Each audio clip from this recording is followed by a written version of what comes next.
다니TV 커뮤니티에 가시면 이벤트를 진행하고 있습니다. 저에 대해서 궁금한 점 있으시면 질문해 주세요. 성실하게 답변해 드리고요. 선물도 드리고 있습니다. 많이 참석해 주시기 바랍니다. 안녕하세요, 다니쌤입니다. 제가 오늘 말씀드릴 주제는요, 실직과 사별 50대 자매의 최후의 선택은 입니다. 네, 2018년 여름, 한 2년 좀 더 됐어요. 당시에 이제 50대 두 자매가 같이 상담을 오셨습니다. 딱 봐도 얼굴에 수심이 가득했어요. 뭔가 걱정이 많으셨던 거죠. 어떤 상황인지 간단하게 설명을 드릴게요. 네, 일단 이제 언니입니다. 언니는요, 고양시에 살고 있는데 남편이 은퇴가 3개월 정도 남았어요. 남편 나이가 이제 59이고 본인은 57입니다. 그런데 이제 전세로 살고 계시거든요. 아파트 전세 2억 2천에 있고 두 자녀가 있어요. 딸하고 아들인데 딸은 이제 결혼해서 출가를 했고 아들이 이제 대학생이에요. 그래서 셋이 살고 있습니다. 현금은 5천만 원 있는 게 전부라고 해요. 당장 3개월 뒤에 남편이 은퇴하게 되면 먹고 살 길이 참 막막합니다. 자, 그리고 이제 동생은요, 남편께서 계셨는데 3년 전에 이제 사별을 하셨다고 합니다. 그래서 또 생활을 해야 되니 지금 사는 곳이 이제 운정인데 운정 근처의 식당 주방에서 이제 일을 했다고 해요. 자녀는 이제 한 명이 있습니다. 대학생 자녀가. 그런데 문제가 생겼어요. 그렇게 3년 동안 그래도 생활비를 벌면서 잘 다녔던 식당이 장사가 안 되면서 사장님이 접어야겠다고 하시면서 한 3개월에서 한 4개월 뒤에 접을 거니까 준비를 하시라고. 근데 이제 이분 동생도 이제 나이가 50대 중반인데 당장 또 어디 가서 일자리 구하기가 이제 쉽지 않은 거죠. 그래서 또 어떻게 먹고 살아야 되는지 이런 고민이 있는 겁니다. 보시면 언니는 또 언니대로, 동생은 동생대로 당장 3개월 뒤가 참 이제 힘든 상황이에요. 자, 그런데요, 지금 이 언니하고 동생이 정말로 잘 살고 있어요. 자, 2년 동안 어떤 일이 있었을까요? 네, 여기 보시는 요 집이죠. 네, 단독주택이에요. 고양시에 있는 건데 아버님한테 7년 전에 이제 상속을 받은 겁니다. 자매가 공동으로 이제 상속을 받은 거예요. 현재는 여기 단독주택인데 전세 1억 원에 주고 있었습니다. 7년 전만 해도 이 집이 가치가 거의 없었어요. 그냥 약간 외진데 있어서. 그런데 지금은 이 지역에 공장도 들어오고 사무실도 들어오고 도로도 뚫리면서 사람이 많아졌습니다. 그래서요, 결정을 했습니다. 뭘 결정했냐면 이 오래된 단독주택을 허물고 조그만 건물을 짓기로. 근데 돈이 없잖아요. 자, 어떻게 했을까요? 자, 일단 언니가 어떻게 했죠? 지금 전세가 2억 2천이고 현금이 5천 있다 그랬어요. 그럼 언니는 만약에 전세를 내놓으면 현금 5천에서 2억 7천원 말을 할 수 있고 동생분은 2억 8천의 전세가 있기 때문에 둘이 합치면 5억 5천 정도 되죠. 자, 그런데 현재 이 집에 전세 1억 원이 있으니까 내줘야 되잖아요. 전세 1억 원을. 그러면 전세 1억 원을 내주게 되면 4억 5천 정도의 현금을 확보할 수 있습니다. 자, 이 돈으로 일단 건축을 하게 되는데요. 3층짜리 건물을 짓기로 했어요. 건축비하고 설계비, 부대비용에서 한 5억 정도가 나왔습니다. 자, 그러면 확보한 돈은 4억 5천인데 건축비가 5억이에요.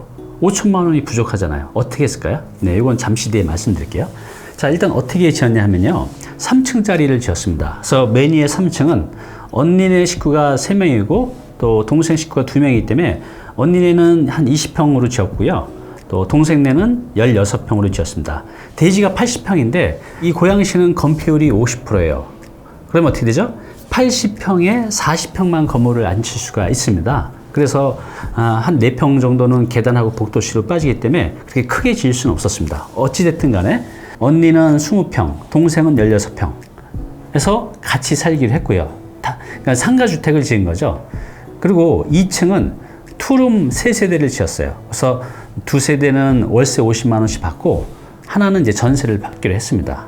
그 다음에 이 동생분이 그 식당 주방에 있었다고 했잖아요. 거기가 이제 해장국집이었는데 실력이 굉장히 좋았어요.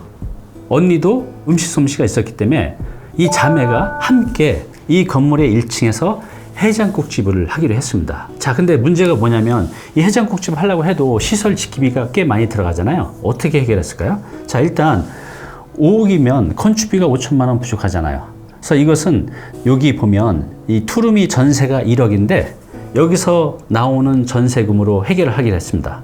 자, 그래서 이 전세금 받은 1억에서 공사비 부족한 5천만 원은 시공사에 주고 이 해장국집 차리는데 한 5천만 원 정도의 시설비가 들어갔습니다. 그래서 이 전세금 1억 받은 걸로 해장국집을 만들 수가 있었습니다. 네, 간단하게 다시 한번 정리를 해볼게요. 자, 언니하고 동생하고 둘 다 전셋집에 살고 있었습니다. 언니는 남편께서 직장 다니는데 3개월 뒤면 은퇴고, 동생분도 식당에서 주방에서 일을 하고 계신데 3, 4개월 뒤면 나와야 되는 상황이에요. 막막하죠. 그런데 언니는 2억 2천, 또 현금 5천 있어서 2억 7천에 현금을 마련할 수 있었고, 동생은 2억 8천에 전세 자금이 있었어요. 그러면 둘이 합치면 5억 5천인데 기존에 상속받은 이 단독주택에다가 건물을 짓기로 했어요. 상가주택을. 그러면 1억을 내줘야 되니까 확보할 수 있는 돈은 한 4억 5천 정도 되죠. 그런데 건축비가 한 5억 정도 들어갔어요. 그럼 5천만 원이 부족하잖아요. 어떻게 한다 그랬죠? 네, 여기 투룸 전세가 1억 정도 하는데 여기서 나온 1억으로 5천만 원은 건축비를 충당하고, 이 해장국집 하는데 시설비 기타 비용이 한 5천만 원 정도 들어가는데 그 비용을 이 전세금에서 활용을 했습니다. 네, 불과 2년 전만 해도 어떻게 살지 너무 막막해서 하루하루가 너무 힘들었던 이 자매가 지금은 너무너무 행복하다고 합니다. 왜 그럴까요? 첫 번째, 두 분 다 아파트이긴 하지만 남의 집인 전셋집에 살았어요. 언제 또 전셋값 올릴까 그 전전긍긍하면서 마음고생하며 살다가 내 집이 생겼죠. 물론 아파트보다는 좀 작지만 그래도 내 집이 생겼어요. 또 임대 수입이 하나도 없다가 임대 수입이 생겼어요. 아까 그 2층에 투룸에 월세를 50만 원씩 받고 있잖아요. 하나는 전세를 주고, 그래서 각각 50만 원씩, 언니 50만 원, 동생 50만 원씩 받기로 했어요. 내가 노동하지 않아도 매달 50만 원이 생긴 겁니다. 자, 세 번째, 이 동생은 예전부터 돈만 있으면 나도 해장국집 하나 차리고 싶다라고 했는데 본인 건물에서 그 해장국집을 차릴 수가 있었습니다. 자, 네 번째는 이제 남편도 이제 은퇴를 하고 동생도 식당에 나왔는데 일을 못 했잖아요. 그래서 이제 수입이 없었는데 지금 현재요, 그 해장국집이 인근에서 맛집으로 소문이 나서 차를 타고까지 와서 오시는 분이 많다고 해요. 이것저것 비용 다 제하고도 평균적으로 월 600에서 800 정도를 벌기 때문에 동생하고 이제 반반씩 나누는 거죠. 그럼 한 달에 한 3, 400 정도는 나오는 겁니다. 괜찮죠? 자, 그리고 특히 이제 동생분이 남편 사별 이후에 굉장히 외롭고 힘들게 보냈는데 언니하고 한 건물에서 또 해장국집을 같이 하면서 잘 지금 살고 계십니다. 오늘 당신께서 해야 할 일이 있습니다. 이제 100세 시대잖아요, 정말로. 근데 은퇴를 우리가 50대, 60대에 한다고 하면 은퇴 후에도 40년에서 50년을 소득 없이 살아야 돼요. 그런데 얼마 전에 통계에 보면 신문기사에 봤는데요, 은퇴자들, 직장인 은퇴자들의 절반 이상이 은퇴 준비, 노후 준비가 거의 안 돼 있다고 합니다. 자, 그러면 방법을 찾아야 되잖아요. 오늘 이 자매가 힌트가 될 것 같아요. 우리가 남하고는 못하지만 내 가족, 형제하고는 이렇게 할 수 있잖아요. 백지장도 맞들면 낫다는 말이 있잖아요. 그래서 오늘 여러분들 중에서 은퇴 준비로 고민 중인 분이 있다면 형제, 가족과 함께 이 자매처럼 할 수 있는 방법을 한번 찾아보시기 바랍니다.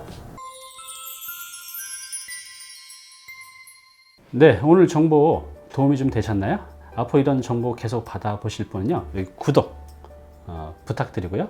그 다음에 오른쪽은 제가 추천한 영상입니다. 꼭 한번 보시기 바랍니다.